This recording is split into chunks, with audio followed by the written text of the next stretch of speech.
on arts and literature, through arts and literature, and I understood very early, because I grew up a working class black kid, that the only way for me to progress to college and to move through the society I wanted to move through, non-factory workers, what we considered the educational elite, was I knew that the one thing in this country that was fair is we all got a base minimum socialization through education. We were socialized to the same degree in terms of knowing basic politics. We all had to read the Crucible.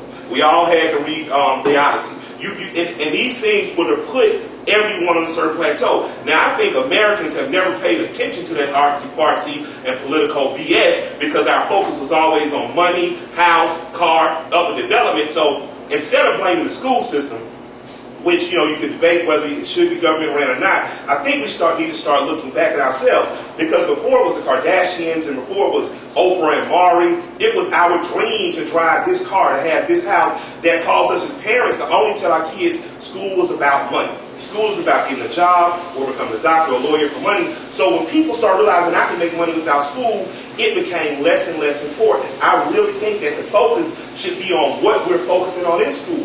Your kids could learn exactly the difference between Marxism, socialism, and capitalism if when they came home, stopped asking them about standardized tests and passing and asked them, what did you study in social studies today? What class taught Marxism and which class taught capitalism? I missed it. And my but your grandkids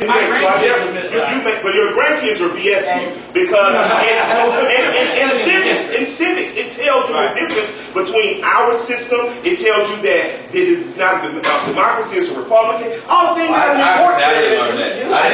You are. Yeah. We really need to start this campaign. We need to start a campaign for you because you're an anomaly. Because trust me, I skated out of high school doing, and I'm not saying, was there some there? Possibly. But my teachers were honest with me about a paycheck. I mean, they were honest that, I'm going to get paid whether you do this test or not. Yeah, but I'm saying, but there was no debt for most of the, I went to Thomas Jefferson High School in Brooklyn. For most of it, there was no dedication to the course. And trust what I tell you when I tell you, if they would have did, what the equivalent of an audit, all of them would have been fine. The first day I walked into Frederick Douglass School, the first quote we had to learn, we had to read his autobiography, which wasn't mandated. But the first thing we had to learn was without struggle, there's no progress. Everything you will learn in this building is relevant when you leave. And I bought into it. And I think that all your kids are buying into it if you take the